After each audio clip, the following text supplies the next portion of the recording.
What's up guys, it is the Greek Gorilla, back again with another Transformers Rise of the Darkspark achievement guide. This time we are getting the achievement, What Could Go Wrong?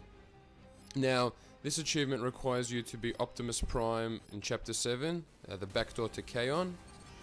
And the achievement requires you to, when you rescue Cliff Jumper, at the end of towards the end of the mission, you have to do that sequence without using the turret that's available.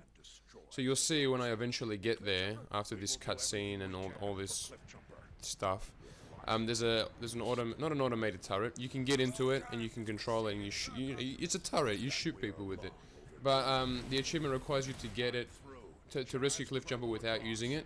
So I'm going to show you how to do it. It's quite simple. This right here, after I open this door, there you go. There's a weapons terminal. I believe it's the last one before you get to the room, and there's like no other ones in between. So you go here and choose your weapons carefully.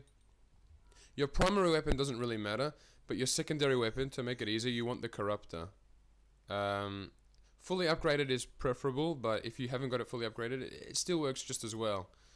I ended up going with the Subsonic Repeater and the Corruptor. And what the Corruptor does, for those of you that don't know, you shoot it at an enemy, and that enemy is on your team for about, I believe it's 10 seconds, and so that enemy will just go around shooting people for you, which is what you need. And I mean, you can get this achievement on easy. I don't know why you wouldn't get it on easy. It's just easier. But anyway, so you get to this room, you clear out all the Decepticons, and you see Cliff Jumper was in the middle there. Now, to start the mission, the sequence, you have to go over to where the turret is, but and you can get on it, but if you shoot anything, you'll fail it. But it's yeah, so but it's recommended that you do the mission and fail it and do the reload the last checkpoint, because what that allows, as you just saw, there were two turrets that appear on the ceiling.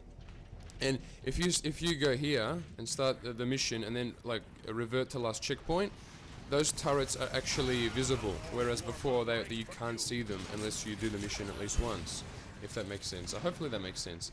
And so you can you shoot the turrets out, both of them, and it doesn't become an issue later on. And so all you do is just, as you see, you just corrupt people. It's better to corrupt the shotgunners like this dude here.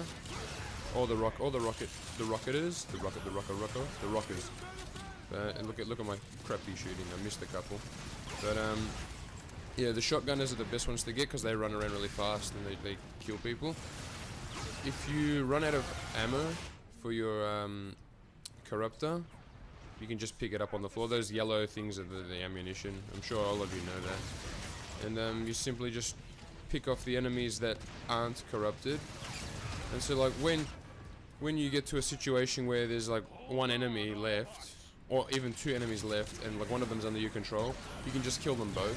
It doesn't matter, because then, you know, more will spawn and then you can shoot another one. So like the guy that was just to my left, he was on my team, but now he's not. You know, it happens. But you just keep doing that and make sure you protect Jazz. As you can see, Jazz has taken a fair amount of damage. It's important to keep him alive. If he dies, you have to restart the mission. At the last checkpoint, I mean. Sorry, not the mission.